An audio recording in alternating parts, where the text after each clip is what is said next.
അറബി പൊന്നിൻ അഴകായി അസർ മുല്ലപ്പൂവിൻ ഇതളായി ഖമറിനൊളിവേ നീയൻ മധുര കനിയാണെന്നും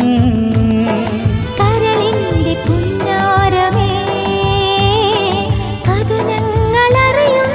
ഞാൻ ഇശലിന്റെ ഈണങ്ങളാ